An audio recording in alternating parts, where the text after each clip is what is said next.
Hello and welcome to Dinky Trust, Tattoo and All Culture podcast, bringing you the latest and new thing in the market on the tattoo scene. I am your host, Anthony Sanchez. Today we're going to be talking to Sierra Colt. He is from Bearcat Tattoo Gallery in San Diego. Sierra is a musician, painter, snowboarder, tattoo artist who's been tattooing for 20 years. Thanks for coming by, Sierra. Morning. Yeah. How are you? This is like, I didn't think tattoo artists got up at 9 a.m, but here we are. Man, I got kids, so it's totally different. I'm up way earlier. True. So, how's life in San Diego right now? With I guess I should have, in case somebody didn't know, COVID-19 is happening, year 2020. So, All right. Well, I mean, obviously, tattooing is totally different. You know, they opened us up again yesterday for the second time in 5 months, and so we've been kind of not tattooing for a long period of time, and they let us tattoo for a little bit, and then we weren't tattooing, so we're back again tattooing. So today's like technically my second day back. So that's what's happening Nice. right now. Congratulations. Yeah, I saw that San Diego County got off the California list, and then there's the San Diego list that they have to decide. So that's great. I know, I'm sure everyone here in LA is anticipating to open up sometime soon too. I guess on that thing, you just wrote a blog earlier this year about tattoos are essential, and you talk about tattoos as therapy. So you want to tell us a little bit about that story that you have going on there? Yeah, I mean, I guess that's probably one of the biggest things about this whole COVID situation is like everybody that's getting tattooed on a regular basis, they can't get tattooed anymore, you know? So it's you know as well, because I've tattooed you a bunch, that it's very therapeutic, you know, just getting in and hanging out and talking to your artist, you know, becomes your friend over time. I mean, that's therapy in itself. And when clients can come in every month and they're getting tattooed and they're talking, they're hanging out, they're seeing people at the shop, you know, it's like a ritual that they look forward to. When they can't get that monthly fix or whatever it is, it's kind of depressing, you know. It's like losing your, you know, therapeutic session, you know. I just think it's so important. I really took some time during this, you know, COVID break to put that into words and some blogs and talk a little more about that with people, because I think it's really important. Not even just the tattoo part, just the, you know, the chance to go hang out with the people that you're used to hanging out with every month, you know? Yeah, I know. I thought I was gonna finish my right sleeve this year. It's like been on hold ever since. And we've talked about before too, how it's like I'm not really into spas or massages, but for some reason I'm one of those people that like tattoos is more of my relaxing thing. So I totally understand your blog there. Well, if you think about it, I mean, when you come out of your tattoo session, you have a new tattoo, you know, you look better, you feel better about yourself. There's that instantly, you know. You had a chance to create something really cool, and a bunch of people at the shop got to see it. And, you know, there's a general sense of excitement and good energy following getting tattooed. And even just the like a good day, you know. And when you can't go do that, you know, people lose a lot. I feel like people that like tattoos, if they can't get tattooed, they lose a lot of, you know, who they are. And I think it's super important. So getting back to work right now, I mean, it's like everybody's getting back to their real life and their real positive therapy and whatnot. So probably more important than we even realize. So since you're going back into the shop today, you got word yesterday, Monday, which was the 31st of August. Today's September 1st. So do you have people lined up? What happened? Did you have like a backlog wait list or? Yeah, I mean, you know, from like when I tattooed you, we kind of went on a regular basis, and all my clients, I basically just shifted everybody. I pretty much tattoo the same people every month, you know, insert new clients here and there. But my clients usually go, you know, for a year at a time. So I pretty much just shifted all my business month by month. I'm like, all right, everybody, we'll do it next month. So now, I mean, we're really like 5 months later, although we had a little break where we were allowed to tattoo for almost a month or something like that. But I got some people in, but now it's really just catching up, picking up where we left off, you know, moving forward again. I have a lot of new clients, but I'm not going to really take anybody new until the end of next year, just so I have a chance to like catch up with everybody else and give everybody, you know, their time that they are waiting for. you Yeah, know? I saw some artists are just like booking things in January just to be on the safe side, right? And I guess just pile them in Yeah. if things change. What you guys opened up? Wait, I guess because LA did something different than San Diego. So when did you guys shut down? Probably like mid-March, I think, something Okay, like that. and then So you long ago. guys, I know, I know. I was trying to look at, trying to recap on stuff, and I was like, Jesus, this feels like a year ago. Like this, Yeah. like 6 months, but it And then, feels like a year. like a couple months after that, I mean, it's a blur now, but they did open us up for like 3 weeks to a month. They let us open Right. again. And then they close us down again. And it's such a yo-yo. It's ridiculous. Um, Yeah. Obviously we have our concerns and feelings about our ability to keep a safe environment. You know, we're trained in this, so it's easier for a tattoo shop to kind of figure out the new standards. Super easy for us because we've already Mhm. been doing most of it our whole lives. Right. um, but it's just been a yo-yo, so we're happy just to get back, officially today or yesterday. Yeah. And I know they had on the local news here talking about salons and nail salons and hair salons trying to get, approval to open again. And I know that the tattoo artists are not part of that conversation, yet you guys are in the same, kind of realm of things. Although I know you guys don't right, do, but you guys are kind of slightly on a medical side though, because you're doing things where you have to worry about bloodborne diseases and cleaning up around that. right. Um, But they well, don't I always wanted, talk about that. So sometimes we like being under the radar a little bit. So I don't right. know. So in general, how would you say COVID-19 has affected your business and the other shops? It's for us being appointment only. I don't think it's going to affect us that much. We already book way out. I think a walk-in shop, it's probably going to affect quite a bit. When you can't have people walking in looking at books or whatnot, that becomes a lot trickier. But for us, it's appointment only. So we just really, we have the clients come in by themselves, and it's pretty easy to manage.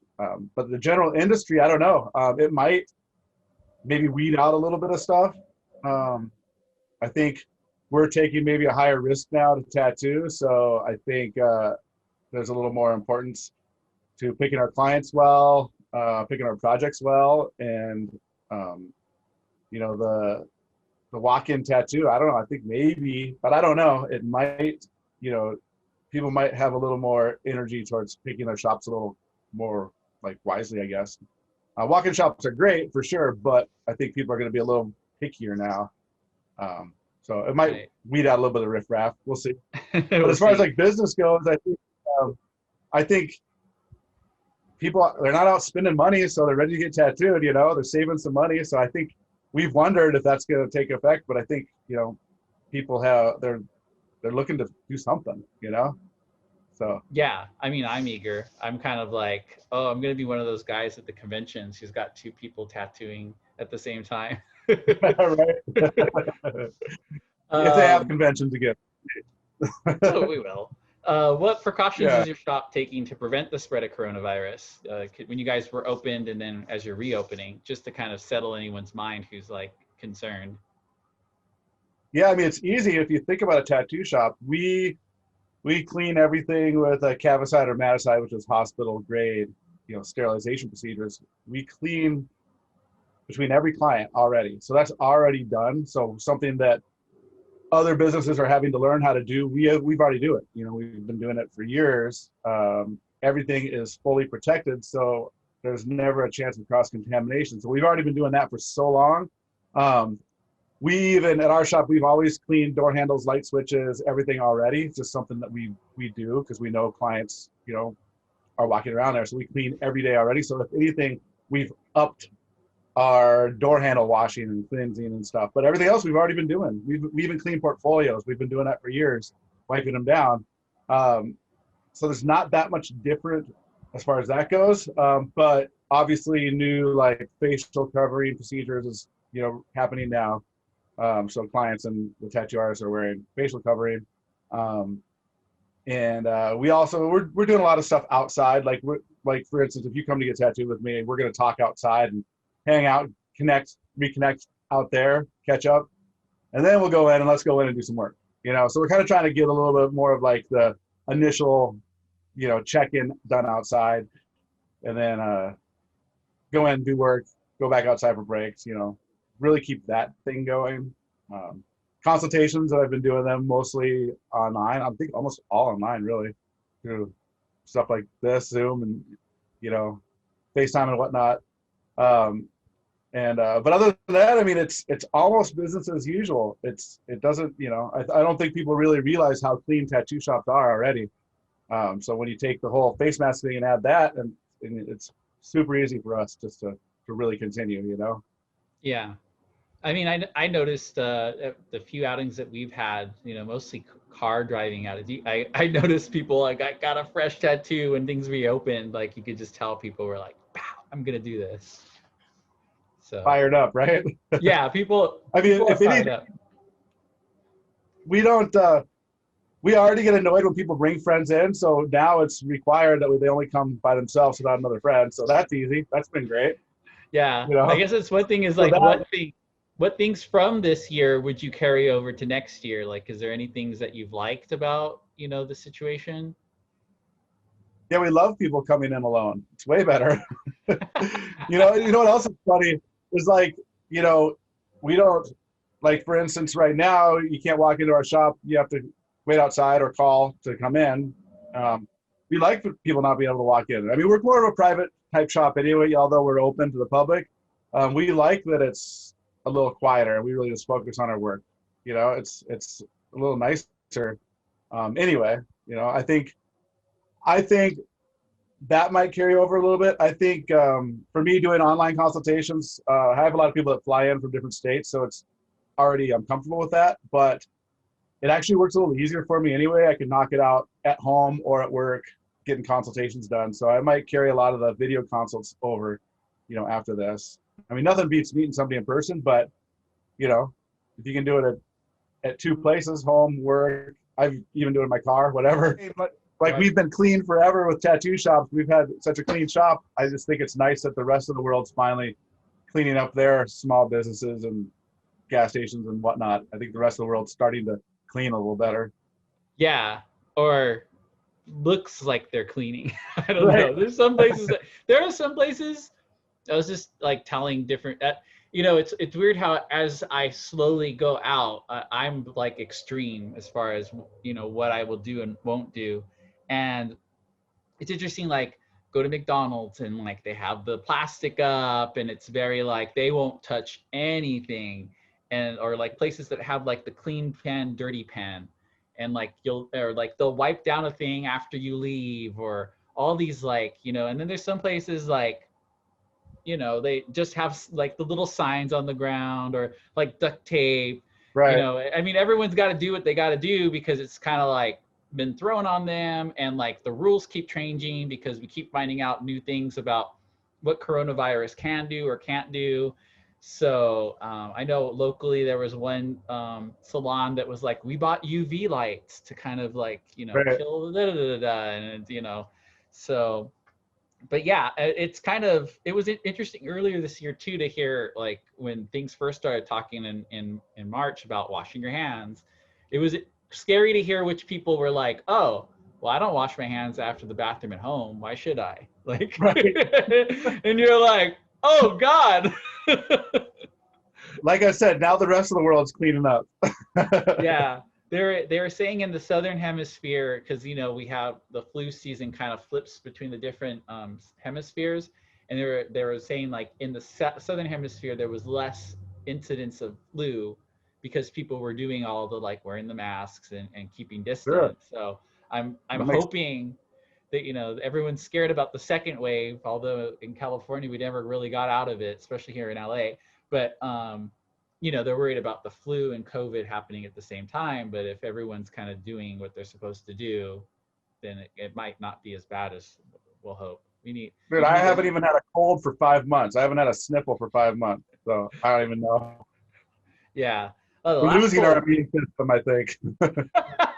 Yeah, the last cold I had was in December. And that was, you know, that was on video of me just being all like, oh God. I had a lot of friends that were like, I think I had it already. And I'm like, I don't I was like, wouldn't take a risk though. I wouldn't go out there, but You know, the funny thing about tattoo artists, like we're already OCD hypochondriac about touching stuff. I haven't touched an elevator button for years. Like I wait for somebody else to touch it, especially at a tattoo convention or something. But we already, like, for instance, the elbow, when you elbow somebody or whatever, we've been doing that for years. Because we're usually tattooing, we say bye to somebody at the shop, we just hit them with the elbow. That's just what we do. We're comfortable with it. Even things like touching other people's pens, like we don't like to touch other people's shit just because that's the industry that we've been trained in. We're trained to be clean and not, you know, cross contaminate in life in general. It kind of carries over. So like I said, we don't touch a thing. yeah, the people that don't like handshakes are probably very excited about this thing. Or Right. or I can say personally, I don't mind staying at home. I just don't like our apartment feels really tiny after 5-6 months. But my husband loves working from home. You know, like some of us have the luxury of, like, we don't have to go. Our job doesn't require us to be in person. But I know a lot of people. Well, he's always did really good down at the shop when he hangs out with us. I mean, he's always did really good just doing his own thing on a computer working. You know, he's always been, you know, it's probably an easy transition for him. Yeah, I mean, but we are missing out on some of that gnocchi and other good food down there. So yeah, well, we've been doing a lot of takeout, so it's kind of part of it too. Was like we were like, oh, we don't want our Thai place to shut down. We better just make sure we keep ordering. Or our local coffee shop actually shut down for a little bit, and I got scared. I was like, of all the things to be scared of, I was scared about my coffee shop, but I was like worried that they shut down for good, and then they reopened, and they. Well, I mean, your Thai place is probably the most important. Ours stayed alive, fortunately, so we still have our Thai as well. So the world can go on. Right, I know. So I read, we talked a little bit about your past. I read in Freshly Inked that your mom took you to your first tattoo. Why don't you tell us a little bit about that, your first tattoo? Yeah, that's funny. Well, I really didn't get one until I was 18. I don't know why I waited. I just, for some reason, just the time. But I guess I told her I wanted to learn how to tattoo at some point. I was that situation. All my friends wanted to get tattooed from me. They're like, learn how to tattoo, we'll get tattoos from you, that whole situation. So my mom had this like biker buddy, I guess. And she's like, I set you up with your tattoo appointment. His name's Dog, D-A-W-G. You're going to go to his house in his basement. He's got a great setup. She goes, all right. So when you go to do your tattoo, just watch everything he does and you can learn. And that's how you're going to start. So in a great way, she really encouraged me to learn. And I did watch everything he did. You know, at that time, I thought it was the greatest thing in the world. He had a sick setup in his basement. He had his cool tattoo name.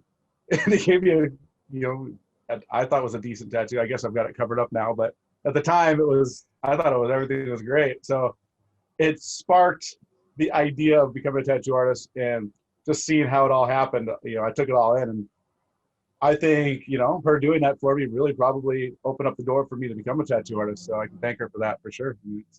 I guess that would be the initial introduction. I could have had a really bad experience and not wanted to become a tattoo artist, but it was good. Right. So thank you, Dog. Thank you, Dog. I know the world would have missed out on you being out with your artwork out there. Tell us a little bit about growing up for yourself. Your mom sounds super supportive. Was there anything else about your, growing up that you felt influenced what you do now? Yeah, I mean, I don't know. I had like a kind of like a hippie environment. We for the first 5 years, or I think my first real house I lived in was like first grade. But we lived in like school buses and teepees and like converted barns and crazy like hippie commune type stuff for the first 4 or 5 years of my life. I think in kindergarten we were living in like this converted school bus. There was even like a stove in there. I remember like the small Christmas tree, stove, all this. It was like a RV/school bus or something, but we lived in that. So like the beginning of my life was very it was fun, it was all like good. It's just the way everybody wanted to like live at that time, I guess. But it gave me a good sense of like being outdoors and appreciation of like nature and whatnot. And maybe appreciating people more than things, I guess, because we really just hung out, So I think that maybe has a good influence on maybe my connection to people. But then after that, I think I appreciate living in a house a little better than like a school bus. Yeah, I'm sure. Do you feel like you need to put your kids through any of that? Like I living in mean, a yeah, TP or we just took an RV trip, me and the family. I remembered a lot of my youth driving these kids around in this RV. I mean, it was a little different, but I definitely took some time to have my kids listen to the sounds outside at night and kind of take in like the camping vibe, because I think, you know, I grew up with a lot of that, sleeping outside just because we wanted to, you know, my dad wanted to. But I think, you know, my kids don't get to experience that as much. It's good. It's important to show them that, you know. mm-hmm. And How was it RVing out there? How was it like, you know, because it's such a different, like, I know a lot of people. My husband noticed the other day, he was like, I keep seeing RVs on the freeway, and I'm like, everyone's just it's like a way to do something during the summer. Yeah, dude, I mean, it was great for us. We had a great time just traveling around, just having your own space, camping. It's kind of like better than going to a bunch of hotels and trying to, you know, keep them all clean and everything. So it was great. It was awesome. Good for the family. Good for the soul. A lot of bike riding, a lot of s'mores, a lot of barbecuing. It was good. Cool. Well, I saw that you've done snowboarding before. What would you say is rad about snowboarding? That word. I had to throw it in because it's, you know, it's an old man thing now. I feel like snowboarding was like a lifetime ago. I feel like, I mean, at one point that was my career. That was what I did. I competed professionally, amateurly. I did all that stuff for years, traveled around, and at some point I had to like weigh the balance of tattooing and snowboarding, and so I chose tattooing. A little more longevity there. But now I've been reincorporating snowboarding back into our lives quite a bit. My 8-year-old, he cruises with me now, which is awesome. And I got my 3-year-old up last year, carried him down, you know, a few runs on the bunny hill, but he was feeling it. So snowboarding, I mean, obviously I just love the mountains and riding. So our whole family, we make sure to take a couple trips every year, at least a Big Bear, hopefully some bigger mountains again soon. Yeah. But you know, I think for me, I mean, that was my whole life at that time. You know, now tattooing, of course, is and family, but you know, I'm looking forward to this season. My kid's getting better. It's all about the kids now, really, man. I'm living through my kids. I want to see my kids hit jumps and do rail slides and whatnot. I'm not really into them anymore. That would be interesting if they kind of. I'm kind of waiting to see what the next generation, like Gen Z, which is, you know, kind of what you know, guys our age, you know, the kids that we raised. I didn't have any kids, but you know what I mean. Like if they're gonna rebel and not want tattoos, you know, like I'm just interested to see like what they're gonna go the other way, like every other generation seems to do. Yeah, I don't know, man. It's trippy. It's trippy thinking about that. You know, I have a lot of like my younger clients, they come in to me now ready for their first full sleeve. They don't get a small tattoo anymore. They're like, all right, we're gonna do my sleeve or we're gonna do my back. It's unbelievable how many people come ready to go all in first, as opposed to getting a small sample tattoo, you know? Right. So maybe if anything, our kids might evolve to thinking about the bigger picture, and they might want to just do a back piece and that's it. Or they might want to just do a big sleeve. You know, maybe they're just thinking about their whole statement in general. So maybe they won't like tattoos, or maybe they'll just get way cooler tattoos than us from the get-go. Yeah. I mean, obviously, like tattoos, like everyone just keeps getting better. Every now I check in with people and I'm like, dang, like this thing is like, you know, like I can't believe this is a tattoo. So I'm myself included. Right? We're getting a little more freedom now to be creative and do what we want to do, you know? I think that's the most important part. Our clients are letting the artists do art, not just, you know, picking something from Pinterest. Although that still happens, but clients are really, if you do good work, they're going to come to you for your particular work. I feel like people are a little more research nowadays, which is great, right? Yeah, I know. Over and over again, I hear how that little tattoo ends up becoming like, now I'm just, you know, I have a full body. I'm running out of places to put a tattoo. Right. Well, my clients, I always talk about people like, like for instance, you collect tattoos, you get tattoos. When you finish a tattoo, you're not done getting tattooed. You're just done with that tattoo, and you're gonna be Right. doing your tattoo. It's part of your life, you know. You're a lifer, you know. Yeah. So, No, so a lot of all I've had time to do is think about the tattoos I want to get. So I mean, right. yeah, it's kind of like, I better, you know, It's I'm people not, they ask me like, well, how long is this tattoo gonna take, or how many sessions do you think? And I tell a lot of my clients, I'm like, it doesn't really matter because when we're done, we'll probably do something else. So just plan accordingly. We'll just, you want to get tattooed once a month, once every other month, just plan it because it's probably going to happen the rest of your life if you're into tattoos on that level. um, so yeah, on that level. So why don't we talk a little bit about, I think you were, when I first met you, you were in a band? Push and rope. Yeah. What was that? What was that like? What was that about? That was great. That was awesome. We were kind of like a hard hillbilly, like punk, a little bit of like rockabilly in there, mostly hillbilly, I guess. Um, Band. We cruised around. We played a lot. I did maybe like 4 or 5 years. We did 2 albums, which you can check out on Spotify or iTunes or everywhere. Get a residual check every 6 months, maybe like $100. Nice. Well, just But I'll they're just still run it in the background for, you know, kind of help you out all right. day. I think they play a little bit still. When my first kid was coming, you know, I bowed out. I told the band I was like ready to do a family. I mean, playing in a band is a lot of work. It's a young man's sport for sure. We were doing a lot of touring around, like state to state, and playing locally every weekend or at least twice a week. Yeah, it's a lot of work, a lot of fun, a lot of work though. So when I knew my kids were coming, or my first kid, I kind of, you know, bowed out at that point. We did do a reunion show a few years back, which was awesome. We're about ready to do another one. But that was great times. I mean, I enjoyed the band Push and Rope. We cruised around and played a lot of shows and had a lot of fun. And, you know, mini rock stars for a minute. Yeah, it sounds cool. So why don't you talk a little about when you started tattooing? You've been tattooing for 20 years. What kind of officially your sounds like your mom got you a little bit, like she supported you. Um, you started at a little shop. Just tell us a little bit how you started. Yeah, I mean, I was going to art school at the time. And same thing, like you know, everybody's got a different story of like apprenticeships and stuff. I really couldn't find one. I was in Minneapolis. I did have some friends in the medical field, and so I sat down and learned a lot about cross-contamination early on, which was great, probably really fortunate for me.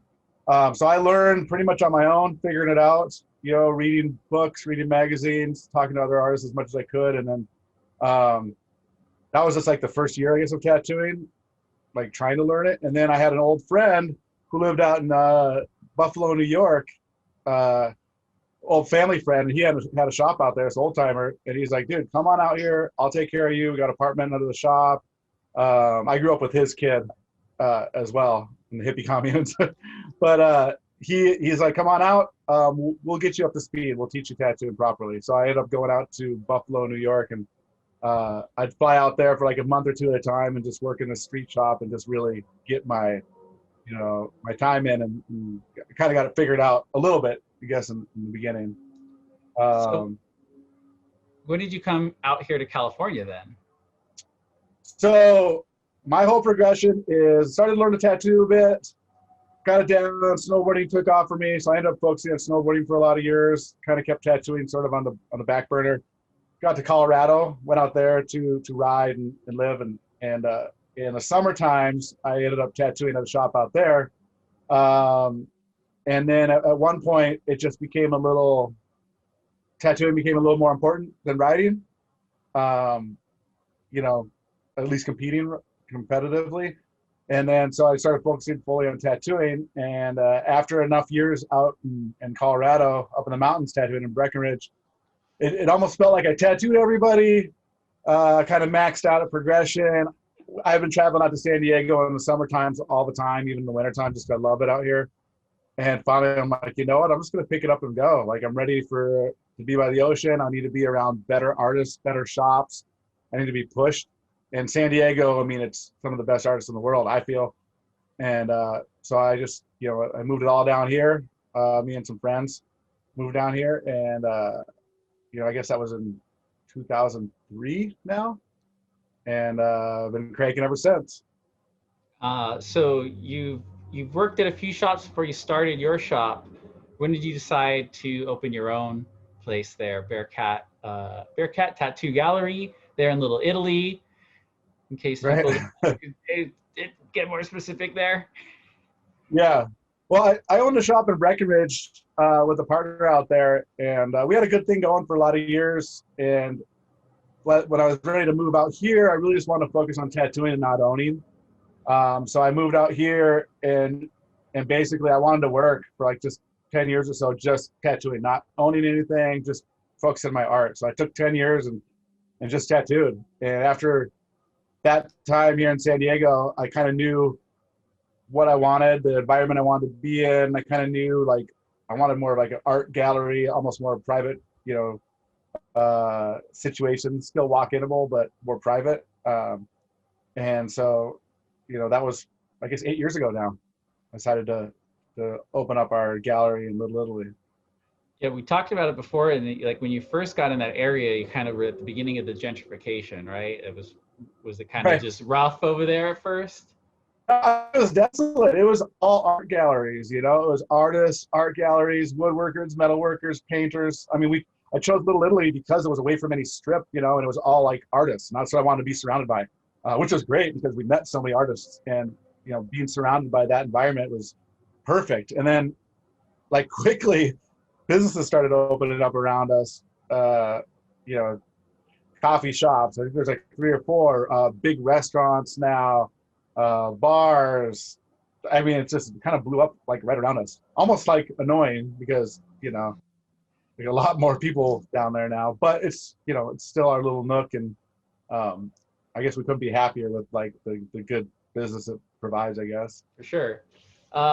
So what is a Bearcat? Your shop's named Bearcat. What is it?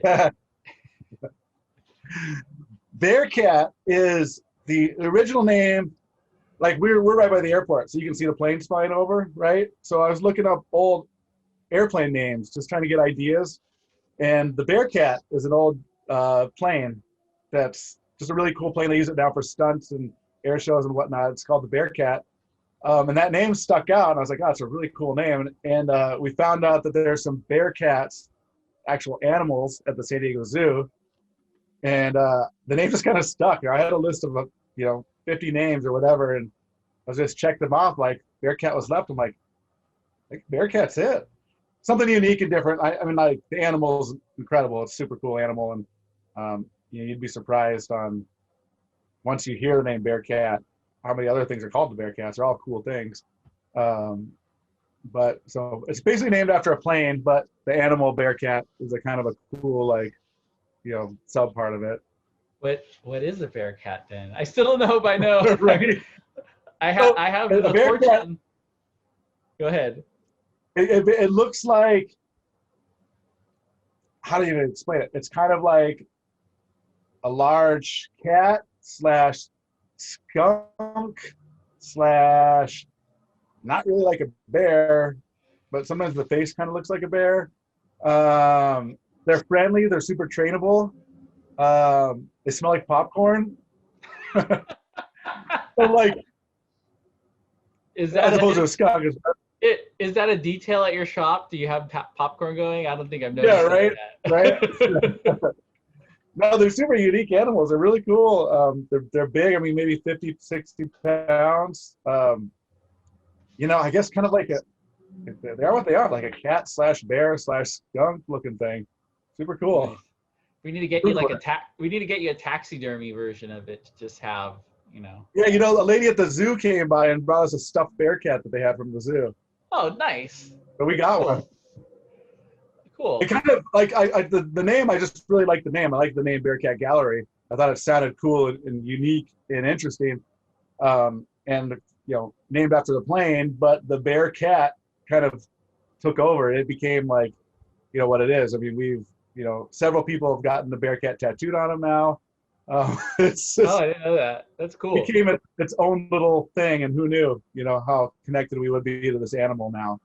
Well, that's right. Didn't you have you every now and then you have events? Like you had I think when I was there one time there was like a promotional thing, or that's something you like getting into. Those little like Well, we have a really big back lot, and we've had several outdoor art shows out there. We've had a lot of different events out back. We were actually planning another one before all this happened, and would have been happening like right about now, actually. But it's kind of on hold. But we have such a great space out back for events, so always art oriented. Um, you know, for tattoo artists to have a little more art influence, I guess, in painting and whatnot. But like right now, I mean, obviously we're not getting people together, so we'll see. When the next time we can do an art show is, hopefully soon. But yeah, hopefully. everything's on hold for now. Yeah, I'm at least optimistic about a vaccine. So, I can't see anything else in the future, but I feel like that's going to happen. Yeah. So you continue to do tattoo. Well, there'll be some sort of immunity at some point. We'll see. I mean, no matter what, it's going to happen. Yeah. Well, I don't know. I think India is going to be the case study in that. They had like 80,000 cases yesterday. Yeah. It's chaotic, man. It's chaotic. I'm happy to tattoo and get back to it and do what we do. I think that's, I mean, at least in my mind, when I sit back and tattoo, I feel comfortable again. I feel normal. And when we don't tattoo as tattoo artists, we're used to doing this. It's part of like what we do. It's really hard to not tattoo. So I'm just happy to be sitting down, tattooing, seeing my clients, and just, feeling like a little bit of normalcy. I don't really need to go out and go to a bar or restaurant, but as long as I can tattoo, I feel good. Yeah, no, I know. Like, one cool thing I saw here because of the open, like people being outside is like, some of the bars have basically created beer gardens. Like they look like German beer gardens, and I'm like, I hope this stuff continues. Or like we've been here in LA, they've been shutting down streets to allow more outdoor dining, and a lot of people are like, this is great, just keep it. Like, so. I mean, it's good for Southern California. We'll see how like the northern states do when all this happens, when the cold hits. That's going to be the worst of it. I think here in LA, when we shut down in March, I guess most of California did the same thing. Works good for us. Well, like it was very rainy, so I think that added to the mood of like, at least here in LA, I most people don't really care for the rain, so it kind of like just people. So it was kind of, I think it just added to the like, we're not really going to go out anyways. It's raining so much. But it'll be interesting to see as the weather changes. Here in LA, our summer doesn't really end till like October. So it'll be interesting to see when it gets cooler, what's going to happen. Hopefully things are a little better for businesses by then. Yeah. Trippy times, man. Trippy times. Yeah. So I know you still do conventions. I saw you there earlier this year at the Golden State Cat Convention. Yeah, might have been our last one. We'll see. You continue to do conventions. Why are they important for you to still do them? Because I met you at the convention in Pomona a long time ago. I'd imagine that you at some point you'd be like, I don't got to do convention anymore, but you're still out there. Yeah, it's for me, it's fun. I mean, it's just a weekend to catch up with old friends. I mean, the tattooing part of it, I pick a few clients to tattoo for fun, just to be able to tattoo. I don't try to like pick up any walk-ins or anything. I just really, a client that I already have, I usually tattoo there. And I like to do them to go see everybody. We get to go out to dinner with other tattoo artists, reconnect, see friends, get inspired. I mean, it's kind of what a convention is. Any sort of industry has a convention where people get together to, generate ideas or just be excited about their industry. So I treat it more like that, catching up, having fun, do a little tattooing. I usually tattoo. I guess I end up tattooing a few of the days. I get kind of busy with it, but I try to take it easy and really enjoy seeing people. That's what it is for me. I know some people want to go and like try to make money or pick up clients, but I'd rather just go and enjoy people. For sure. I mean, Did I cut out? No. I cut out again? I'm getting awkward. I'm looking at myself on these Zoom videos is always distracting. You're looking at me weird. Did I cut out? Huh? I know. No, I'm looking at me weird. I'm like, what? So I saw that you've done some movie consulting and you worked a little bit on. I'm looking forward to more conventions for sure. I'm looking forward to conventions for sure. Yeah, I'm looking forward to going to more. I went to the other Pomona one before I saw you in January, so they're still, that for me, in case anyone hasn't been yet, it's also just a lot of cool stuff, like t-shirts or like other things that would be kind of around the same culture. Sometimes they have I remember the one in Pomona recently had like a record shop thing going on, so you could get some rare stuff like that. So it's tattoos, of course, beer. If they let you walk around with the beer, that's always fun too. So tell us a little bit about you worked on the movie Hangover too. That was a while ago too. No, that was great. That was awesome. We just got lucky. Me and a friend of mine, Seth, we got lucky. They ended up calling us up to do some set dressing and wanted a bunch of props to rent from us. And we ended up going up to like Warner Brothers Studios a couple times, able to like get into where they're going to film the tattoo scene there, set dress it, set up all the equipment, make it look like a real tattoo shop. It's a great experience. Really cool. They paid a little, which was fine too. That was good to make some money, but. You're in the credits then? I'm going to have to go back and watch it. We fought for the credits. We couldn't get in the credits. We're like, come on, just give us a credit in there. But it was like a minor role, I suppose, a set dresser or a product placer or whatever it would be. But we did get to meet the director, which was cool. Got to talk to him. He ended up doing the tattoo scene actually in the end. So it was good to meet him and show him the setup of the actual tattoo space. But you can, if you look at the end of the movie, like most of my drawings are on the wall. So it's kind of hard to see during the movie, but at the end they have a lot of photos. And like all my stencils are up there. I don't know if I was tattooing you at that time. Maybe your stencil's there. I have no clue. But I brought a bunch of old stencils up there and pasted the wall up full of like my artwork. So if you kind of look at it, you can kind of see my artwork is all around there. All right. So that's kind of cool. Well, I'd say it's interesting because at that moment, we went up and did that, and then we started getting other inquiries about other shows or whatnot. And there was like a potential they need people like that to help with like showing tattooing in movies or whatnot. There's definitely like a business there, but it was just a lot of work driving up to LA and all that. So you kind of have to live there to be like a good tattoo consultant on movies. Although it'd be super fun to do it, it's not as productive having to drive up there. Right. But I enjoyed it. I would do it again for another experience, Yeah, no, it sounds cool. It sounds fun. I'll have to go back and, like I said, watch that again. I know one thing I wanted to rewatch. Obviously I have lots of time to watch movies and TV. Right. The Bill and Ted came out, the third one, and it's like, there's a lot of movies that they're waiting for the theaters to open, and I guess they decided to do the direct to video thing. Right. But I was like, I really want to watch this, but I'm gonna go back and rewatch the first two first because I don't think I've watched them since VHS. Got like 20 years or whatever. Who knows? Yeah. So I'm like, in fact, I still remember when I had some friends visit from out of the country, and I lived over there in San Gabriel Valley, and I think the school that they take place in, that the movie takes place in, San Dimas High. And they were like so excited. They were like, oh, "You got to take us over there." And I'm like, "Really?" Right.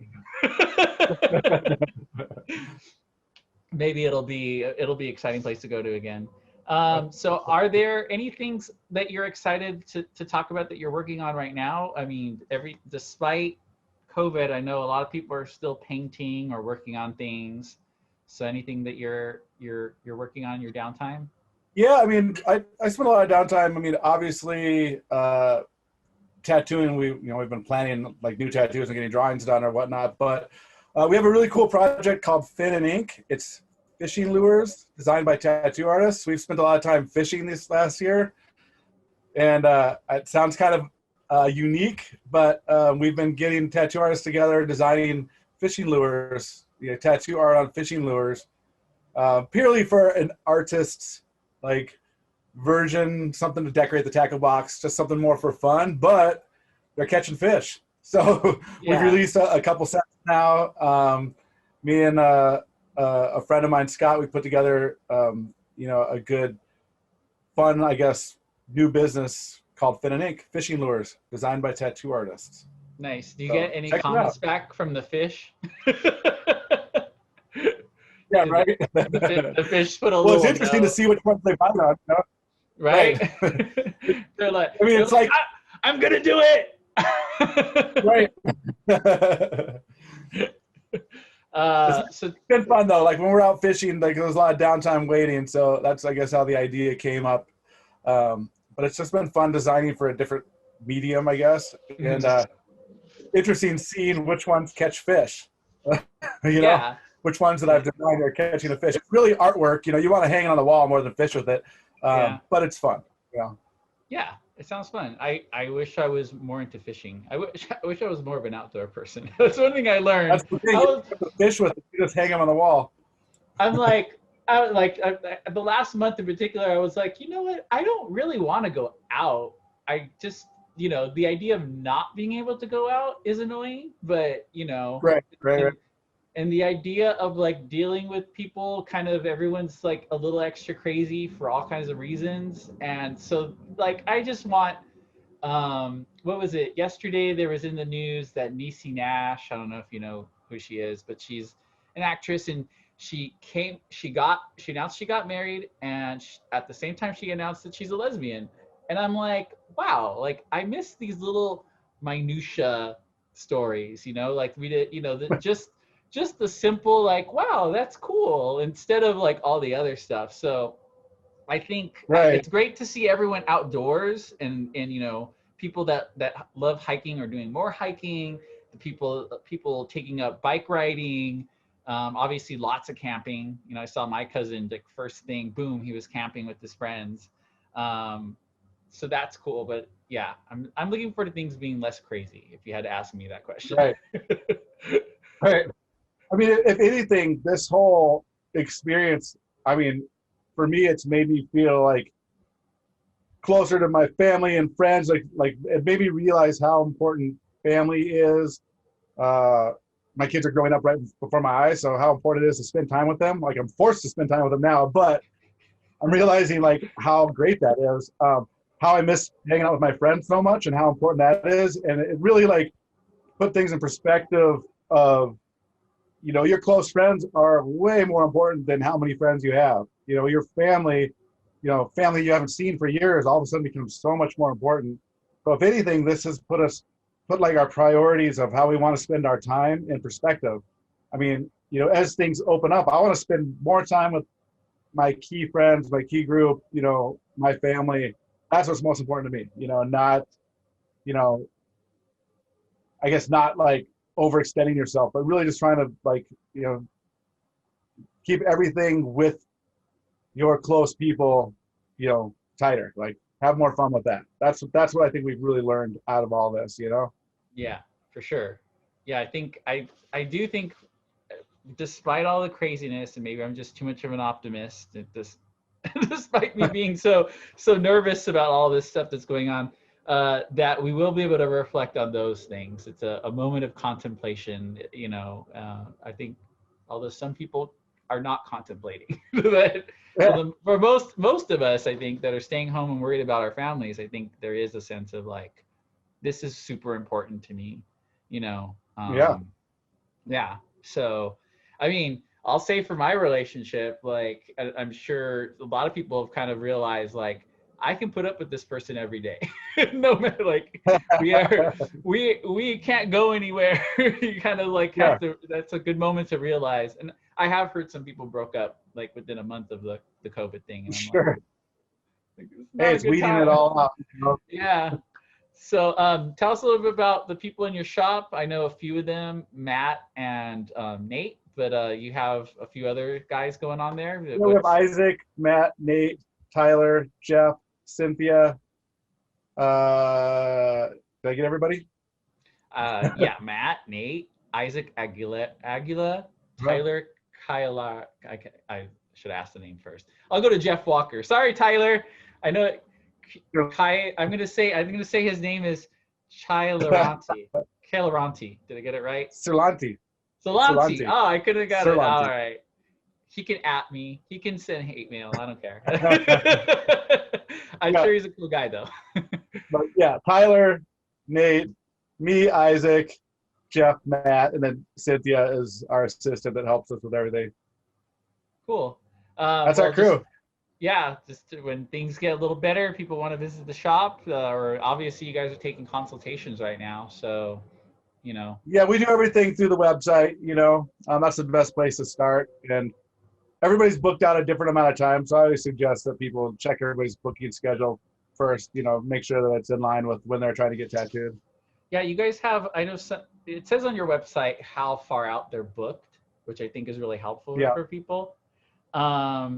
Is there anything that you guys are doing? Like, are you guys selling T-shirts? Are you doing GoFundMe's? Anything else you need to let people know about during this time? Yeah, I mean, I would always say if you can buy art from artists, buy art, buy T-shirts, support artists as much as possible. We did some T-shirts and prints releases and whatnot during the whole lockdown, but that doesn't have to stop.